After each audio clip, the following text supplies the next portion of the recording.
Hi, everyone. It's Ken Rakowski. Welcome to Metal Mentoring. Every single week, we bring an incredible mentor to join us and learn from their knowledge and their wisdom how to make us better. And this week, you guys wanted this. Matter of fact, while the show was going on Saturday, going, we got to have them. David, people want you. They desire you. Do you know that? I don't know why, but we do our best. No, you do your best. You really do. You've been a fixture in the, I don't want to call personal development space because it's beyond that. It's personal branding, development, and finding your inner superpowers. Can you tell us about first the hardest points in your life over the last 20 years? Go back to the most difficult times. What were they? The most difficult time was 2 years before I lost everything. So I'm one of the few people that can tell you, I lost over $100 million in 2008. And the most difficult time was 2 years before that, because I had not only my father, my best friend, and my wife basically wake me up to the fact that I was lost. And I had to take a big slap in the face and completely re-engineer my life with values. There's a sign behind me, right? Money doesn't buy happiness, simply to remind me, because I had lived up until that point, up until 2006, my entire life was driven by money buys happiness, and it was reinforced by my success. So I literally was almost suicidal. I was so depressed that I had built my whole life based off of this paper that meant nothing. Okay, but it does buy happiness, doesn't it? If you shop for the right things, right? So why it was so difficult for me is I was shopping for the things I didn't need to impress people I didn't like. And when you've lived your entire life thinking that you're smarter than everyone else, you're Midas. I mean, literally, people would call me I had no clue. I never asked anybody for help because I felt I was so much smarter, better, and separate from everyone else. And the hardest part, why I say it was the hardest part of my life, was the shame. That I was surrounded by all these people who I loved, and I was so blessed and completely oblivious to how blessed I was to have the mom that I had, to have the wife that I had, I had three little girls that are 10, and I was just blowing it with drugs and alcohol and all kinds of poor behavior. And to wake up to that, and literally, I was this close. I tell a story about my dad's jacket. I don't know if I told it on here. I'm going to tell it real quick if it's okay. Please. This is your forum. All right, cool. I try not to cry, but basically my father left when I was 5.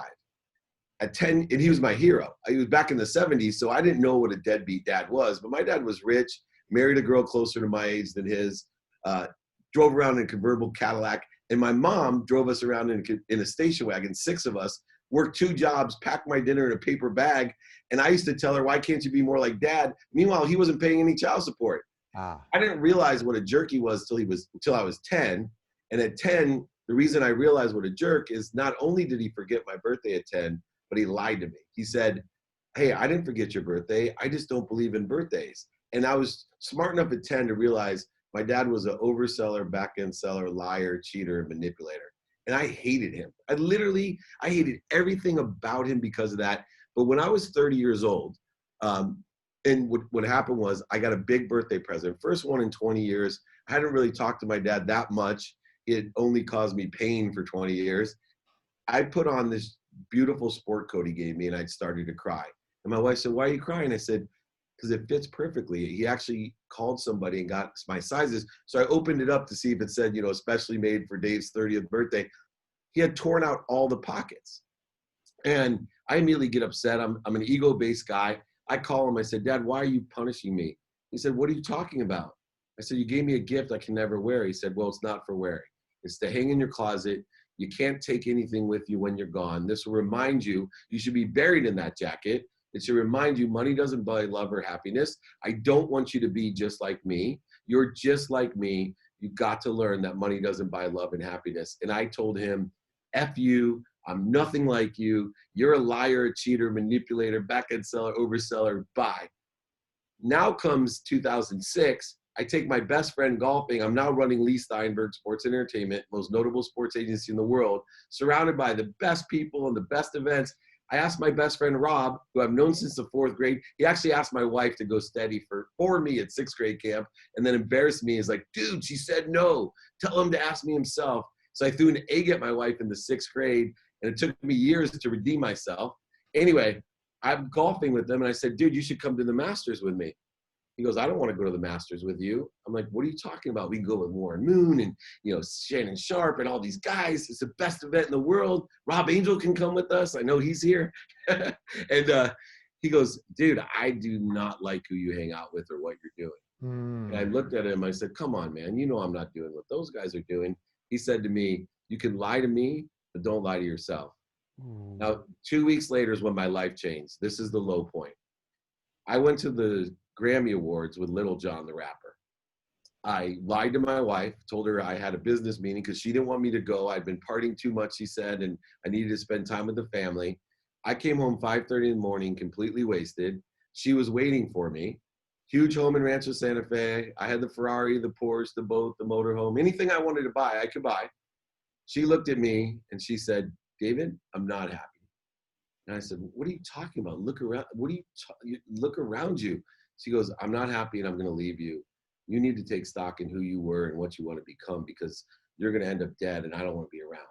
I literally wasn't ready to hear it. I told her to F off. I can't believe how grateful she was. I was blown away. I'm resentful. I'm like, look around you. I went to bed. When I woke up that morning, I was thinking how I could steal her happiness by getting my friend who went to law school to be my divorce attorney, take all of her money. I was trying to literally take everything from her. You were a dick. I was a dick. I was a benevolent dick, but when I was benevolent and humanitarian, it was to get something, right? I wanted acknowledgement or recognition. Everything was a trade to me. I believe the more you give, the more you get. And there's a connection there. You only saw a transactional world. That's all you saw. All I saw, and it was all money driven because I just, and the silly thing is I wanted to buy my mom a house and a car. That's how the original intent of money came up. I had a 2-bedroom apartment with 6 kids, broke in Akron, Ohio. I just wanted to buy my mom a house and a car because that was the only time I wasn't happy was when she was crying because we couldn't afford food or a car broke down. So here I am sitting there so pissed, and I look over and that jacket for the first time in years is like literally calling my name. It's like, I'm like, oh, I can't believe, like, I am my dad. That's all I could think. You said it, man. I am a liar. I'm a cheater. I'm a back-end seller, manipulator, an overseller. And that moment was the lowest point. And I literally climbed into my bed and I didn't know if I was going to get out of that bed. I was I couldn't believe how lost. And the funny thing, my mom and my wife had told me how lost I was for years. And I would just say, what are you talking about? You made $17,000 a year being a teacher. What do you know? I bought your house. Look, this is the things where my mind was. And finally, I joke around, but literally Rocky came on the TV. I'm lying there in depression, the lowest point of my life. And I kept getting his ass kicked, looking up. And I told myself, if I can look up, I can get up. And I started writing these values. And that's really the first thing I want to talk about is from that day on, I started taking inventory of my values. And I think today we talk about compressed times of uncertainty and accelerated change. I like to say there's always uncertainty and there's always change. And if you understand that pain is an indicator that you have a lesson to learn, mental, physical, spiritual, emotional, financial pain is just an indicator that you have to change directions and learn to go to a better place or a better situation. David, real quick, your wife stayed with you. Yeah, she stayed. You're very fortunate you had a very strong partner that was willing to go through these hard parts. Oh yeah, especially because 2 years later I lose everything, right? So it's more than just I was a dick. Now, 2 years later. You're a broke dick. Exactly. I had a test. I'm a broke dick, right? Yeah. At least I wasn't a broke drunk anymore. Right. So, but literally, that's why I told you I almost blew it because as great as my wife, my mom is equally as great, and my children, I was just blessed and lost. I was looking at the Ferrari more, taking better care of my car than I was myself. But literally, I took up these 4 values and I started literally every day taking inventory of my values. And I suggest everyone take it. Let's talk about them. Yeah. So your personal values, your experiential values, your giving values, and receiving values. And the first thing that I understood in values was that I no longer believed the more you give, the more you get. I changed my whole philosophy to the more I receive, the more I can give. And so I realized at that time, there was 3 worlds. I was born in a world of not enough. That world of not enough I was a victim. Everything happened to me. Why they have this? Why me? Why don't I have a car? Why don't I have money? Why don't I have a dad? Then I moved when I became rich into a world of just enough. And I had tons, but it was always just enough for me. So I went from the world of to me to for me. And I always tell people at that moment, I moved to a world that I live in now of through me. From now on, I was going to be grateful and worthy of everything I received to add appreciation, my gratitude, and my own personal values to it, to give it away, to make room for even more. And that's literally the flow that I live in now, that I'm always connected to the light, the love, and the lessons. I'm supposed to clear the interference and corrosion to it, which is mostly ego-based conscious. Then I take it in with appreciation, add value, and I give it away. And that's what, from 2008, I have made more money, helped more people, and had more fun with my life in the right direction by, literally still wanting to receive, just that paradigm shift of my values. And the way that I did it is through gratitude. Gratitude gave me perspective. Everybody knows gratitude. My perspective on gratitude is simple. It's a practice. Say thank you every day before you go to bed. And when you wake up, your life will change. You need to do it for at least 30 straight days to get it into your conscious, subconscious, and unconscious continuum. And here's the funny thing. I'm on TLC with Jack Canfield, Bob Proctor, all the great world thought leads, Deepak Chopra, and everyone agrees gratitude's so powerful. But by tonight, I guarantee, as great as advice that is, you could study physics, quantum physics, metaphysics, all will agree that gratitude's the best thing you can have. By tonight, half of us won't say thank you. By tomorrow morning, another half won't say thank you. And within 3 days, all of us won't say thank you, even though the number one thing we learned from our grandparents and parents were to say thank you. And it's so powerful. It takes 0.1 seconds. So gratitude gave me perspective. I found the light, the love, and the lessons. 2 was forgiveness. And cool thing about forgiveness is it gives you peace, right? And that peace neutrality is where you can actually make good decisions on the right trajectory. And so we're all gonna, if we're pressing to accelerate and grow, we're gonna make mistakes. If you're not making mistakes, you're not moving at it, man. You're not accelerating, growing. So you need forgiveness as an arsenal. David, you're on a roll. You're on a roll, but I want to not challenge you, but I want to go a little deeper, okay? Yeah. Let's step back with gratitude for a second. Thank you is great verbiage, but action on the thank you. So you went to bed last night, you said thank you. Did you just say thank you, or did you do more? Have you taken that a little deeper? Are you writing in a gratitude journal? Are you doing something that there's more of a concert, or more of an effort to really acknowledge what you're thankful for? It's a great point, because to start a habit, you have to lower the bar, right? 2 minutes a day is worth more than 2 hours on a Saturday. But unless we get people to utilize the law of Goya, the law of attraction will never take effect. The law of Goya is get off your ass. So I found that the easiest way to get people off their ass into gratitude is to actually lower the bar, just to tell them to say thank you. The next step is to think about what you're thankful for. And then the next step is to attach your emotions to that gratitude. So if you're into vision boards or journals or other things, go beyond just seeing and thinking what you're thankful for. Go ahead and picture and feel what that actual situation. So if you're grateful for your kids, think about why. Think about the intention and attention to why you're grateful for them, and really find the light, the love, and the lessons. For me, gratitude is being able to seek that light, the love, and the lessons in anything. I have been blessed to be around the biggest celebrities, athletes, entertainers, people who dream about jobs that you have. And I always say, the lesson that I learned was their jobs suck just as much as everybody else's. The difference is they're able to find the light, the love, and the lessons in the percentage of the job that sucks for them. And you got to learn to love the suck to have gratitude for the suck. So can we then, guys, everyone watching, here's a suggestion. I am not a journaler. I hate journaling, but now I love doing it at night because it makes me bookmark throughout the day what I need to cherish that I'm having or what I'm doing, so I can put it in the journal later on. So it's like, oh, I'm bike riding, it's beautiful out, I heard birds, bookmark it, remember it, as opposed to allowing it to go past us. So grateful, gratitude, concentrated effort, guys. And thank you on that, David. You reinforced that. Gratitude. By the way, you got your kids. Yeah. Are they anything like you? Say again? 5 or 4? 4. 3 girls and 1 boy. And are they like you or like the old you? New now or then? Uh, two of them are totally me now. One of them is me before, and one's a mix. And I'm not giving names because they might watch this. No, no, no, don't do that. But you got your work cut out for you, right?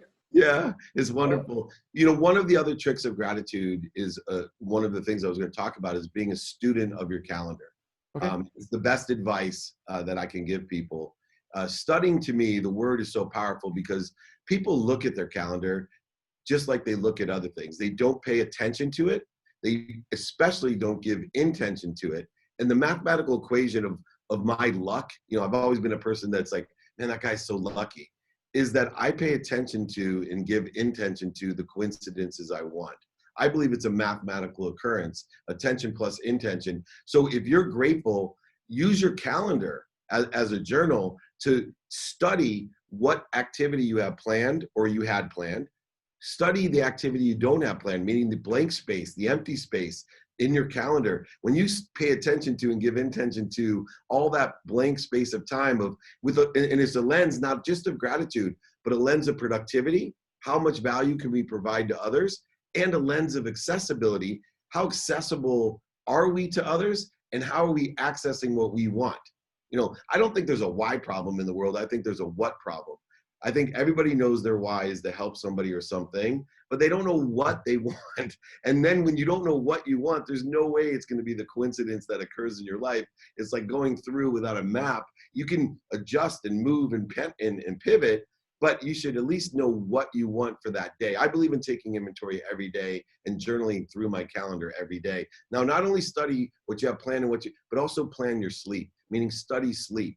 Sleep is the number one habit we all share, 8 hours a day. It's the only time our ego is out of our own way. I have a sleep coach. It's the best mentor that I have. I literally have a wind down. Everyone talks about routines. I have a wind down routine, right? So I wake up every morning at 4 a.m. and I have a wind down routine to make sure that I can wake up every morning at 4 a.m. We got the top sleep doctor, actually, Dr. Michael Bruce is part of Metal. This is one of his 6 books. But you're right, sleep's the key. Hey, again, I'm not trying to be a dick. Please don't take Oh, me. we're I'm cool. just, I want to go deep on certain Hit me things. hard, man. Okay. Rob Angel's waiting right there to give Yeah, me Rob's awesome. I love, matter of fact, Rob's doing great with his book. Let's go back to your calendar. Do you look at something and do you earmark it to say, this is for business, this is for personal? And do you go deeper with that then too? This is for business for this. To just give us an idea, that calendar, So that's a tool of yours. What's it look like? 2 times a day, I study my calendar with those lens of gratitude, productivity, and accessibility. I separate things by activity I get paid for and activity I don't get paid for. And the reason I do that is I'm not I need to take 6 weeks off because I'm burnout guy. I believe 7 days a week, 64 hours of productivity a day, 7 days a week. I'm not as smart as everybody else, but I can be more productive. I'll beat you with math. And so when I study my calendar, not just look at it, when I study it, I'm thinking, how can I maximize my activity to get paid for? Because I like to get paid for my activity. And I also look at the activity I'm not paid for to see if it's aligned with other values that will regenerate me, recoup me, rest me, whatever it is, or may just accelerate in the experiential value category of, hey, this is a bucket list thing. I get to go fly a plane. Yeah, but we look at a calendar and like, for example, I'm here because I have members, part of a community that need to have inspiring people like you on a regular basis. That's my job every single day. So I earmark this hour, and next week it'll be a different person. The week after, you are going, all right, will this hour create value besides my personal brand? Will there be a long tail of some type of residual value from this? So you're looking at it in both sense, but you're also saying, I'm giving value of the knowledge that I've learned, hopefully to make these people better. So there's multiple levels on your calendar on this. Yeah, multiple levels, usually around the personal values I have. It could be, for example, a minimum of an hour a day on my health, a minimum of 30 minutes a day with my wife, a minimum of 30 minutes a day with my 10-year-old son. A minimum 30 minutes with my wife. It is true. A minimum of 2 minutes a day with my teenage daughters. I've asked for 5, they gave me 2. But because I do believe that consistency. And here's my best piece of advice. Write this one down, everyone, because I know there's a bunch of guys in here. All guys. if you have mom issues like me, and your mom makes you do things to prove that you love her, and you have to dry play, like, I'm sorry, I have a Jewish mom. I have learned to solve this problem simply by giving my mom a minimum of 1 minute a day to tell her 4 things. All my mom wants to know for me every day is, 1, that I'm healthy, Yep. 2, that I'm happy, 3, that I love her, and 4, that I appreciate her. I literally spend a minimum of 1 minute a day, every day, email, text, or phone call. Sometimes I have to lie to her because she'll start saying, oh, my back, David. Oh. I'm like, oh shit, Rob Angel's on the other line. I gotta go. But I love you, appreciate you. I'm healthy and happy. Bye. I promise you, if you do that every day, your relationship with your mom and father, by the way, your relationships with your parents will accelerate and grow exponentially. They won't just ask you to do things to prove that you love them. All right. Let's go back. You said gratitude, then you said forgiveness. We didn't go into forgiveness. Can we go there? Yeah, it's forgiveness, that peace. If you want peace, which allows you to be in this flow, you need to forgive yourself, right? And when you forgive yourself, now you can give forgiveness to others. Judgments and conditions that we put upon other people, when we project our own insecurities, right? Like for me, everything I hated about my father, I hated about myself. And once I forgave myself for being a dick, I could forgive my dad for being a dick, and our relationship became much more bonded and mutual together, which was so great. And I started to practice that. All these things, by the way, I think you need to know is just a practice. I'm one of the world's biggest hypocrites in the world. I expect change every day. I don't know what I don't know, but I'm practicing these things in the enjoyment of the consistent, everyday, persistent, without quit pursuit of my own potential. I'm not voting for what you guys want for me. I've learned to vote for what I want to elect in my life. But I'm telling you, if you make it a practice, right, it's not a one-time thing, it makes a huge difference. Have you gone back and apologized or forgave people in your past? Yeah, one guy who I blamed, which is the third thing, value of accountability. I lost over $100 million, got into a huge lawsuit. A guy fraudulently sent over a condo conversion, multi-million-dollar project with no white paper. He fraudulently did it. So I blamed him for years. It took me 9 years to get through my forgiveness process. But I saw him at a tailgate, and I literally went up to him. He thought I was going to punch him in the face. And I put out my hand, and I said, hey, man, I want to thank you. He's like, what do you mean? I said, I would not be where I am today without you. And I just want to thank you. And I have forgiven anything that you intentionally did to harm me or my family. But God bless you. Thank you so much. And he didn't know what to do. Yeah. But I don't forgive other people because they deserve it. I forgive them because I deserve it. And it allows me to live in peace. So you felt great after that.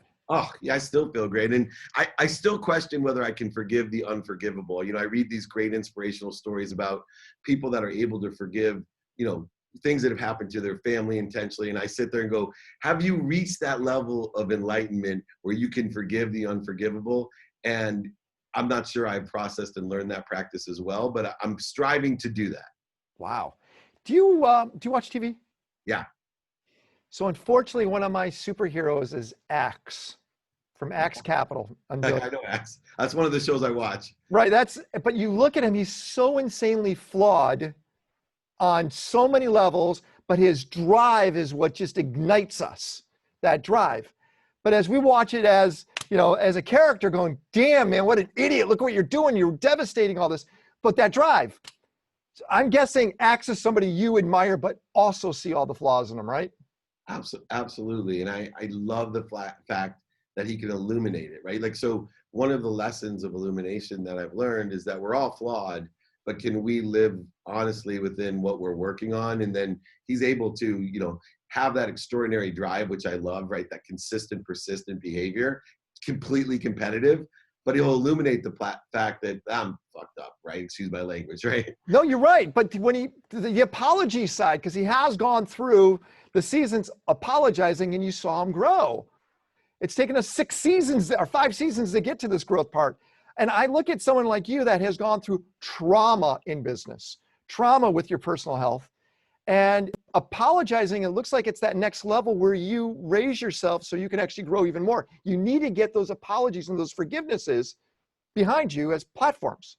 Yeah, and I think you have to just also illuminate what you've done. Before I went bankrupt, if somebody would told me that I'd have to live with a bankruptcy, I would almost have rather died. Wow. Let alone imagine this experience. So here you have a kid who wanted to be rich to buy his mom a house and a car. 9 months out of law school, I was a millionaire. I bought my mom a house and a car, reaffirming money buys happiness and love.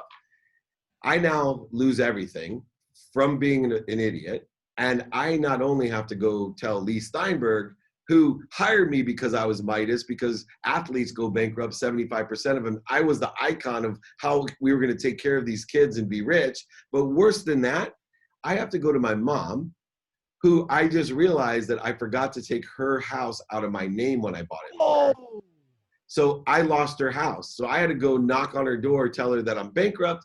And by the way, Mom, let's go find you a new place to live. And that's when I learned unconditional love, because I, in my mind, had built up this moment that my mom would break down like Red Fox, I'm coming, Ronnie. That's it, And no, she, like, my mom's a crier like me. She literally looked at me and just said, "Are you okay? Can I give you any money?" Like, all her thoughts were only on me as her son. And now that I'm a more mature parent, one who would give, you get it. I totally get unconditional love that she gave me. And, but just been blessed to reward my wife, my mom, with the growth that I have. Not things, meaning I buy them each far less than I used to, but I'm rewarding them with these extraordinary gifts that I couldn't give before by living my life in a certain way and helping to elevate others and doing things that they now see. Wow, he's finally getting it. Guys, you have a question, comment you want to add to this, please put it inside the chat. We have hit our Sanford and Sons quote for the day. Quota, you hit it. Thank you. It's so funny. Hey, so you're slaying it on what you're doing right now, but you're slaying it because you're really using all your past issues as your platform, finding a way to solve all that. I mean, literally, your messed up past is your platform for your future. It's crazy. I have billionaires that pay me a ton of money as an executive coach because of how fucked up I was. Excuse me, like literally. And now that things are even worse, they're like, well, like I'll use a name, Dave McCourt, right? Frank McCourt's brother, billionaire, owns a spectrum in Ireland. He calls me the other day, not only, am I coaching with him, but then he says, Biden called, he wants me and you to be advisors if he wins. And I told him we're not political, so we'll be independent, but we'll be for entrepreneurs and small businesses, advisor to the new president if he wins.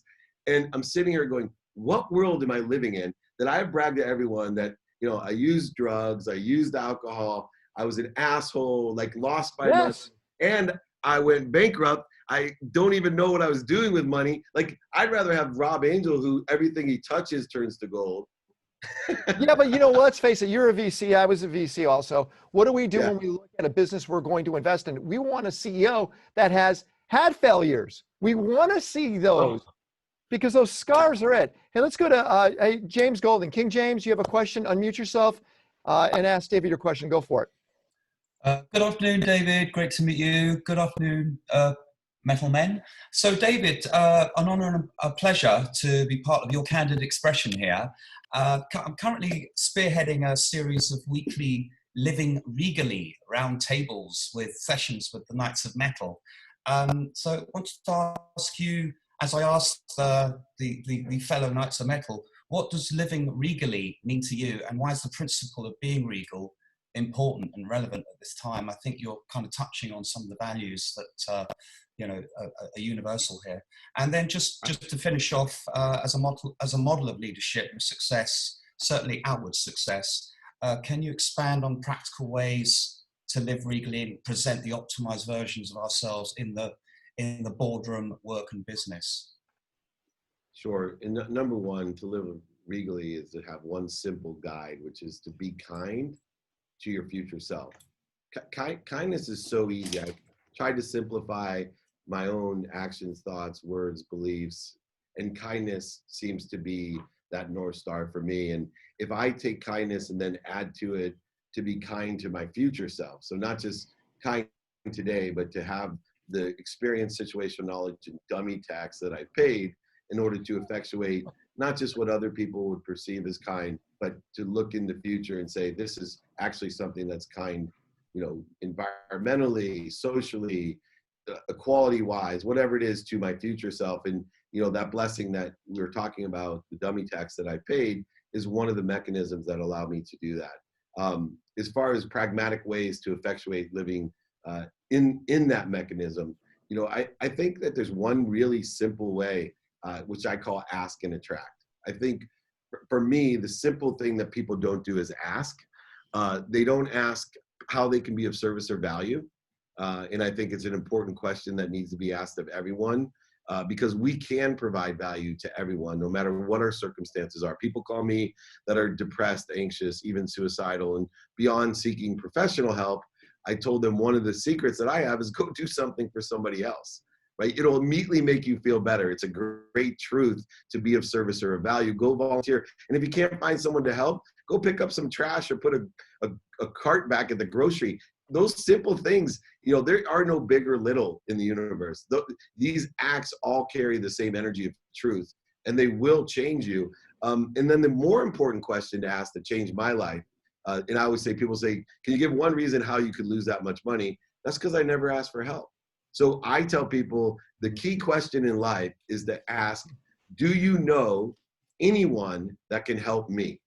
Do you know anyone that can help me? And, you know, from my friends that are on here who have told me, well, I don't really like to ask for help. You know, there's this receiving problem out there. And I'm telling you, put yourself in the position of how good you feel when somebody asks you for your expertise, for your value. It makes us feel great, but, you know, we're too chicken and we don't feel worthy of asking people, do you know anyone that can help me? I joke around, but this is true. I have more people tell me they make millions of dollars from my coaching, my help, my free training, all the stuff that I do. And the two things they say are, thank you so much, Mr. Meltzer. You taught me to say thank you. I started saying thank you every day. And the second one is, oh my God, I asked and you're not going to believe what happened. I got this big business deal. This guy's brother's uncle, chicken's owner, owns this huge opportunity. I made millions of dollars.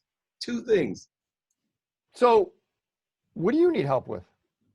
I need help. I have one mission. I'm truly on a mission. I believe in abundance, right? The world coming through us, more than enough for everyone and everything. And happiness to me has changed my life, really understanding it. So I've been training people for free every Friday for 20 years. It's now a podcast that's top. I mean, it's out there. So for me, the top of my life is to get more people to come to my free training or watch the replay of the free training. And the free training is not a funnel to something else? Not at all. There's nothing sold. I give my books for free. I give my guys for free, my exercise for free. The only funnel that it ends up doing. It is, David, it's a funnel. Let's just be realistic, okay? It builds my brand. It builds it builds your brand, which is a funnel. Well, there's nothing wrong with that. Yeah, but there's not an email funnel that goes right. Like, right. No, yeah, of course. Everything I do funnels one thing, right? People hire me to executive coach them or speak around the world, which is, you know, how I make money, right? And then I get business development. I got a huge deal flow for all types of stuff. But the purpose of it is, you know, I don't care if a 15-year-old comes, right? I get it, but I want people to realize, and you brought this up the other day, we have to know what the value is. And I think that's what happens. You do know there's a value. That book cost you $12. What's that ROI on that $12 when I give it out for free? I have gone through that analysis, and we actually have looking at, okay, here's who we attract. And the other side is segmentation. People are not patient enough. They expect, you know, you write a book and they expect that this book is going to sell 1 million copies when 1 million people don't even know who you are. For me, I segment things to a minimum of 20 segments. And I'm going to tell this story real quick. To me, everything's a lily pond. And a lily pond's interesting because lilies double in size every segmentation. So I call a lily pond, my pond is 20 years. And so what's going to happen is I start with one lily and it's going to double every year for 20 years. Most people think that it will be halfway covered in 10 years, but it's not. It's not until the 19th year that it's halfway covered. And it's only 25% covered in the 18th year. So what happens, whether it's your book, your podcast, your brand, what happens is, or whether it's Pictionary, I know Mr. Angel will tell you the same thing. It didn't happen overnight. Everybody quits before they get to the 20 segment. But the funny thing is, when you get to the 20 segment, 21st segment doubles that and then doubles that. So they don't understand acceleration and growth. And everything's a funnel. If you build a big enough brand, and Dr. Jacobs from Qualcomm, when I was I ran before my sports career, I ran the first smartphone company in the world. And Mr. Jacobs and I worked together closely, Dr. Jacobs. And he told me, we're in this room with all this IP. He goes, what do you think Qualcomm does, David? I said, you're a CDMA, you're a chip company. He goes, nope, I own the customer. So Right. you own the customer with your brand. There's no better opportunity than today, whether it's your book, your podcast, whatever business you're in, by finding your frequency, putting it out there, learning segmentation and being patient. Sooner or later, you're going to own the customer. And then, yes, you nailed it. Everything's a funnel. Yeah, and it takes time, and you have patience to do this because you have revenue being generated from all the other things you're doing. Yeah, but let's face it, right now, so I created this, I took all my $1 million speakers, my friends that literally make $1 million a year speaking, okay? And I created a group called Podium because we're not making any money anymore. We don't have public speaking events anymore. And we realized the speaking industry, being all the speaker agents, they're gonna go away. Unless it's a CAA that has another business to substantiate their speaking side, they can keep it alive. But all my speaker agencies are going away. So we're sitting there going, guys, we're great speakers, but we have no events to speak at anymore. What do we do? And we have to pull new things out of our ass. Like, for example, one of the coolest guys on this call, by the way, David, I'm not sure, you know Kenny Aronoff? Do you know who Kenny is? I don't know. So yeah, you do. So remember John Cougar Mellencamp? Remember Jack and Diane? He's the #1 drummer in the world. Hey, Kenny, Okay. Mr. Cool. Mellencamp's daughter's my friend. Oh, well, here, Kenny, pop on real quick. Kenny, what are you doing to find the new you in this Corona world? What are you doing? What's your new way to reposition yourself? Well, I mean, I'm continuing to do a lot of recording in my studio because people send me files from all over the world, and miraculously that escalated as soon as the COVID-19 hit. All my tours went away, all my speaking engagements went away, and now I'm converting my studio into a virtual speaking platform. I know you saying it's going away, but until it's dead, I'm not giving up. I totally agree with you, David. I'm that guy that, you just pound it and pound it and pound it and pound it and pound it. And I've proven over and over and over again, if I keep going after it, it will come. It will happen. But look at friends like your buddy Sammy Hagar. Yeah. He's scared to death, isn't he? He is. He decided finally, it was in Rolling Stone. He says, fuck it. I'm going to go out and play. I don't care if I die. Because he's freaking. I just got a phone call from this very successful businessman who's trying to do these concerts in Milwaukee where you drive up in your car and, the drive-in, the old drive-in theater. Yeah. Yeah, but it doesn't make dollars and cents. You go all the way over there, and they only pay. He wanted me to get Billy Gibbons and Michael Anthony from Van Halen, and the amount of money he was offering wasn't even enough for one guy. I mean, I said, it's. But you found an interesting way. This is where I want to go, David. We are all in this together in the aspect of most of our businesses are all gone. We have to reinvent ourselves. What mindset or what can we do to move forward now? What do you suggest? Yeah. So first of all, by the way, cool? Kenny's pretty cool, isn't he? Super cool. Now I'm embarrassed to speak. I was like, "Where's my sunglasses?" That's why I'm not a rock star. No, you're cool. Hey, you're cool. And I have a Jewish mom, by the way. Nice. I call her 94 years old. I call her every day. But you know what it's like to be a Jewish son. There's a lot to break through. The triggers are so fucking deep. It's ridiculous. I'm working on it still. I got to get your mom. I'm doing a series called Secrets of Life. Anyone over 90, I put them on. So I'd love to interview her. Oh, you would love her. Let me just say this much, just to give you an idea. When her oatmeal sucks, it's Trump's fault. That's my wife. Her oatmeal sucks. It's that goddamn Trump. I'm like, oh my all right, here we go. Let me help everybody because this is a key one. Number one thing to look at is your own capabilities. Capabilities are defined as number one, your skills, two, your knowledge, and three, your desire, right? I can see Kenny and a lot of the rest of you have a desire that you must be what you can be. So that can't really be taught during this time, but it can be utilized because those are the people who are going to find the margins of millionaires. And so what I want you to do is look at what your skills and your capabilities, skills and knowledge and desire are. Then look at the 50 best companies that you see that are growing right now and align how synergistic or supplementary are your capabilities to those companies that are doing well right now. Then look at the companies that are stable. and do the same thing. See how synergistic your capabilities are and supplementary are to that. Then look at the companies that have been oversold, right? Because that means emotions have taken over, and pick and choose the ones that you think are going to rebound, and then go ahead and figure out how can I apply my capabilities to what's doing well right now and make money from that, what's doing stable right now and create stability in my life for, forever, and find new opportunities that you never realized were stable, and then take some lottery tickets. Say, hey, there's this opportunity in the future. I think this is oversold. For example, for me, gambling was one of the areas that I realized in sports, 18 months, 22 states legalized sports gambling, one of my specialties. It got crushed. And so I saw it was a great time to double down, because people, there's two professions I know that always do well, and they're legalizing one of them all over America. The other one's only in Vegas. So, I was Talking about cannabis? Prostitution, but oh, that's yeah. but gambling's going to be legal in every state. And so I went ahead and looked at my capabilities, and I have a sports marketing company that literally goes to big events: Super Bowl, Pro Bowl, Masters, Kentucky Derby. I immediately looked at all the capabilities, including my speaking capabilities, and I have never been booked more. Right now, albeit I get 3 speeches around the world for $5,000 online from my closet with a green screen, way better than making 25 or 50 flying to Hong Kong. So true.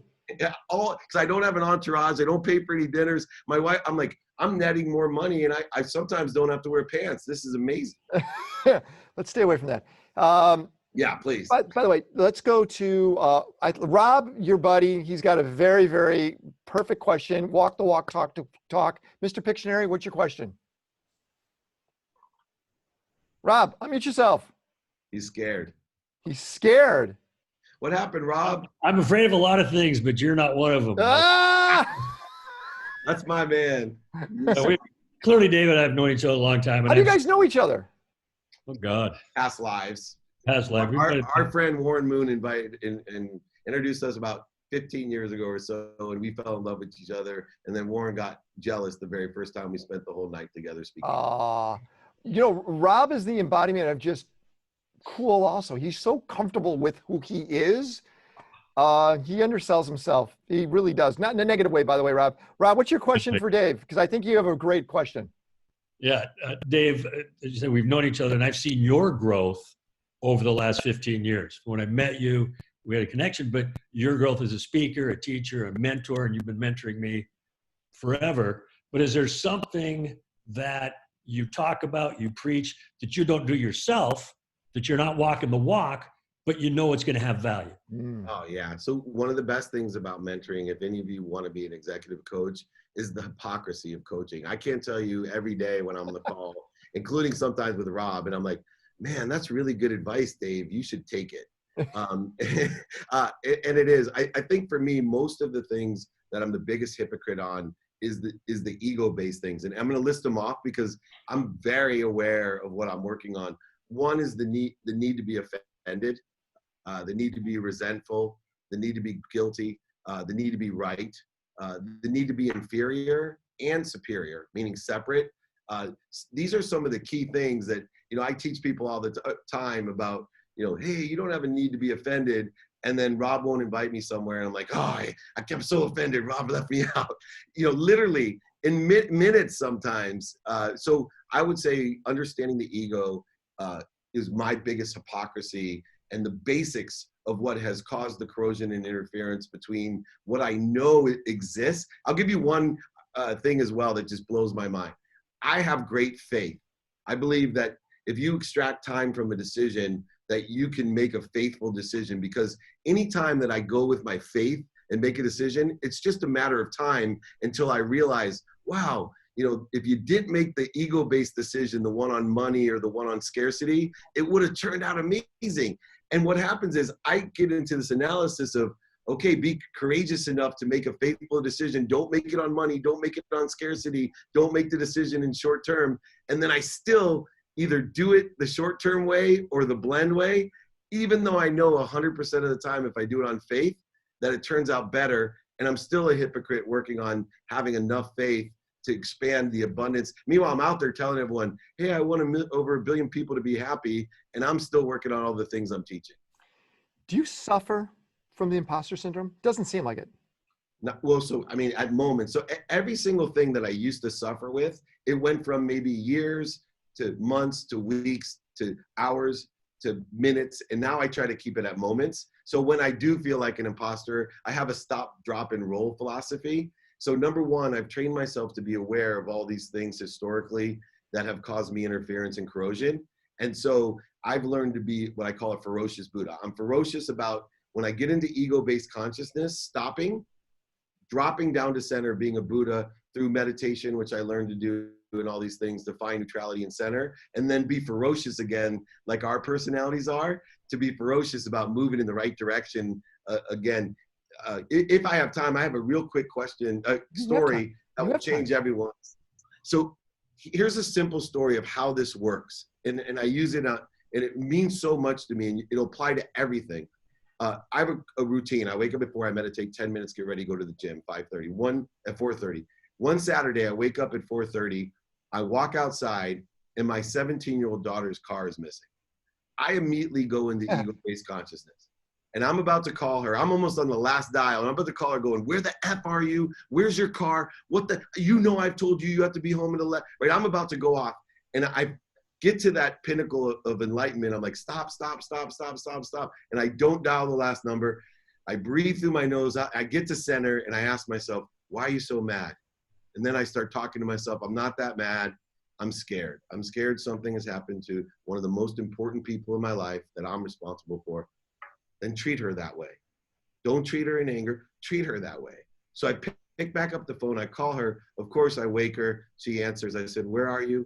I'm in my bed. Why? I said, where's your car? It's at the grocery. Daddy, you told me if kids are drinking that I should Uber home and never get in the car. I said, oh, I'm so proud of you. I said, thank you so much. I'm sorry for waking you. She goes, it's okay, Daddy. I love you. I said, I love you too. Now, this may not seem significant, but this story means so much to me because what would have happened is if I would have called and said, where the are you? She would have said, what are you talking about? I'm in my bed. Where's your effing car?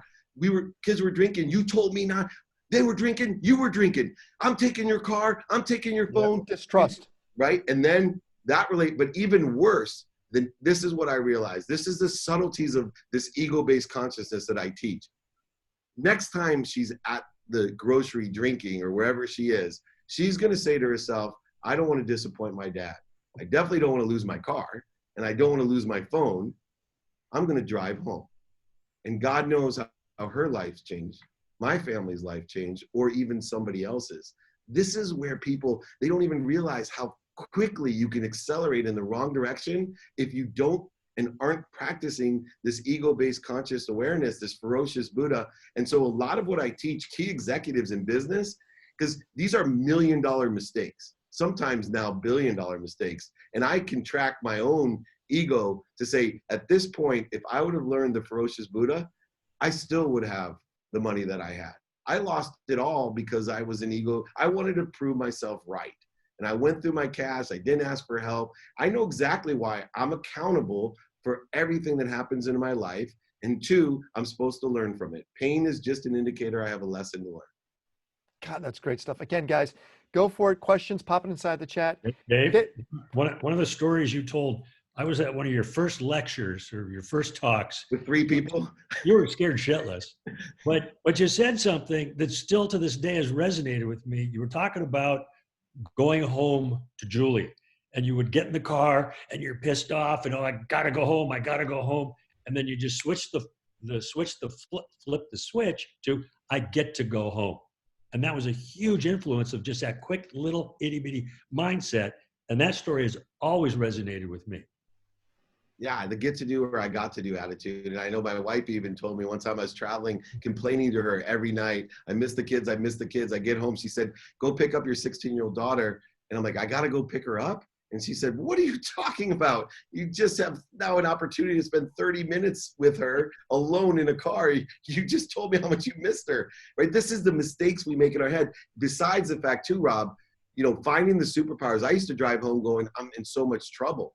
my wife's going to be pissed at me. Oh, yeah. And that's what I would get, as a piss wife. When I changed it to, I'm so blessed that my wife appreciates what I'm doing for the family. She's so paid. I get that. I look for the superpowers now in my intimate relationships, and I get what I want to look for. And it's amazing when you practice it, how many times, including business meetings, I see people as sponsors and power sponsors, not as gatekeepers. I made myself an expert in my young life of overcoming and getting around all these gatekeepers. I was an expert. I taught sales trainings around the world of how to overcome resistance. Now, everybody's a sponsor or a power sponsor. That's why I'm comfortable saying, hey, do you know somebody help me? I'm looking for this. And they're like, oh, by the way, I do know someone that can help you, me. Then they become a power sponsor. Dave, you go back to this idea when you were abusing substances, right? What was your drug of choice? Cocaine. Cocaine. Expensive on the body and plenty of money. Financially. It was worth it. It was worth it, right? Yeah, no, because it gave you that speed, that feeling. It gave me exactly what I liked. What are you doing to replace that? Working out. I literally, to me, meditate and work out. And people ask me now, I'm literally, like Rob will tell you, I think his biggest difficulty with the new David Meltzer is I'm always on, right? It's like, it's hard because I do so many things consistently 7 days a week that it's the harder part now is for me to get off the virtual cocaine I'm on, because I'm connected to this unbelievable source of light and energy, and I have to learn to breathe more and get back to center so I can be myself. And well, but you're your brand now too. You are your brand. You've worked for other people before. You can't let yourself down. Yeah, it's a big difference. And it's interesting that you say that, because that was a hard move that I had always lived off of what I called a bug light. It was Lee Steinberg or Troy Aikman, Steve Young, Warren Moon. Then it was mostly Warren Moon attracting everyone, and I'd have to do all the work, right? And then all of a sudden, you have people like stopping and going, hey man, you changed my life. You're the real deal. And the last thing you want to do is be walking in Vegas completely coked up, gambling, and who's around. You can't. Harry, you got a question? Go for it, Harry. You're in, Harry. Unmute yourself. Go for it. Okay, thank you. David, you are a phenomenon. Unbelievable. Thank you.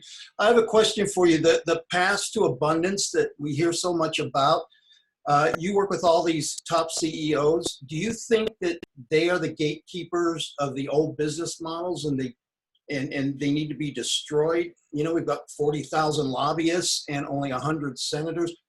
You know what I'm asking? How do we get to that promised land? So, look, there is absolutely a shift in the paradigm that's necessary, and it's individual, right? Some people are learning and changing, like I have, and others won't. And so we have to allow time.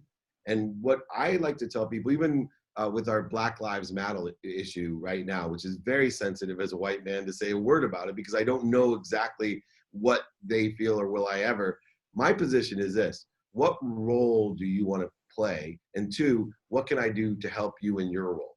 That's what I do with the shifting of the paradigm with executives. It's what role do you want to play moving forward? Do you want to be a merchant servant, a compassionate capitalist, or do you want to continue to hold the old guard? And if so, what role can I do to assist you? Now, one trick that I learned from Dennis Waitley, the old time sales guy, I believe that you can plant seeds under trees that you may never sit under.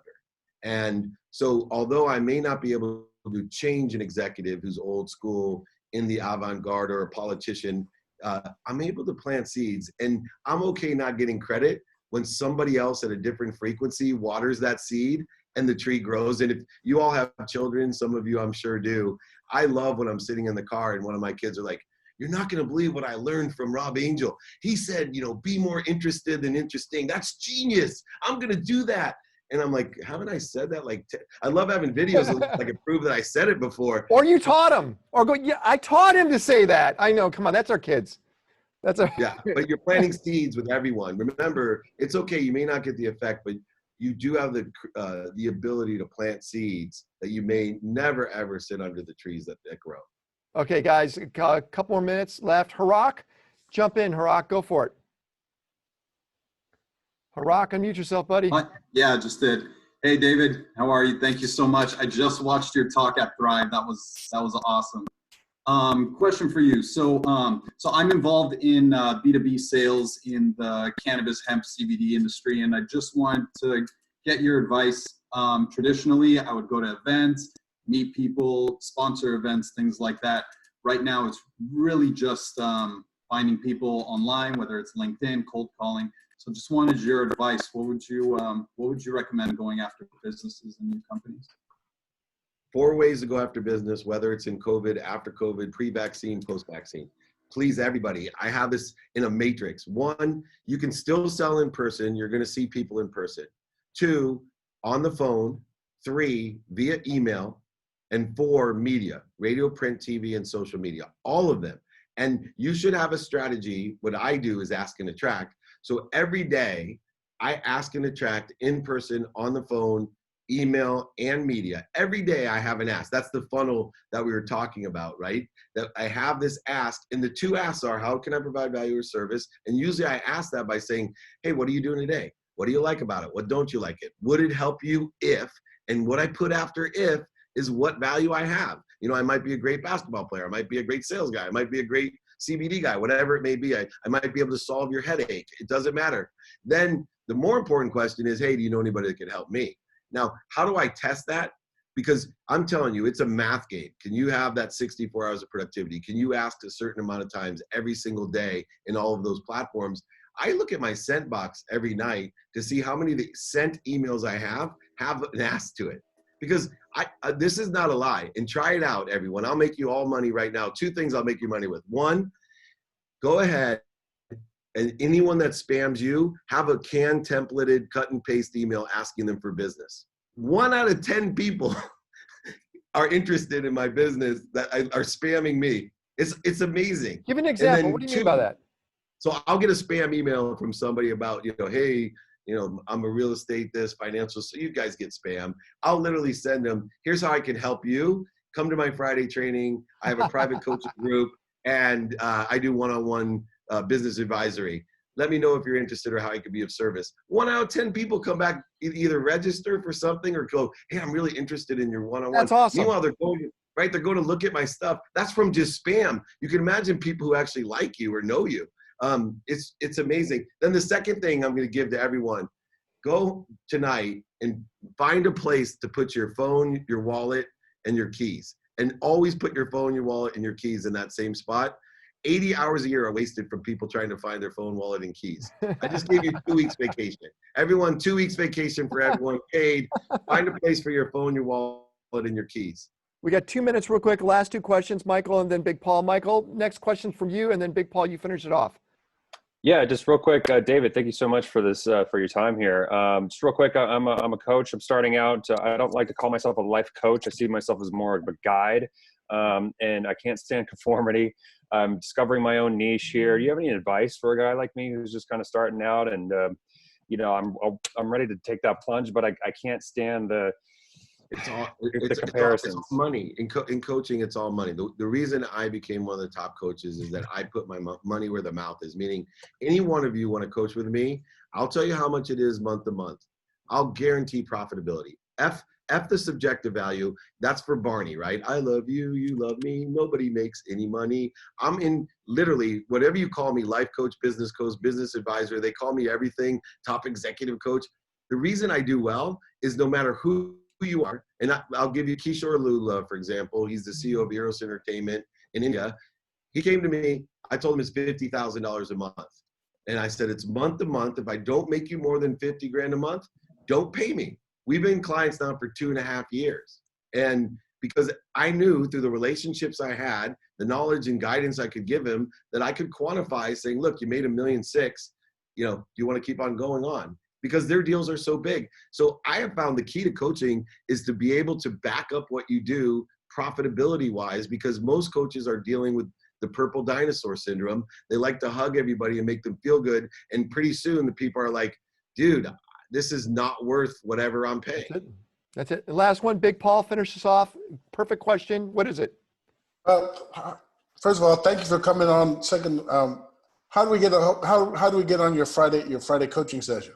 There you go. Yeah, so just everybody email me directly. I want you to have all my personal info. It's david@dmeltzer.com. david@dmeltzer.com. Then you'll see how an organic funnel works too when you come to my training. If you start interacting with me, you'll be like, oh, that's how he gets people to do that. Oh, I want to hire him for this. Will illuminate what I do, but I'll teach you by doing it myself. I do have a text community. If you like to text, it's 949-298-2905.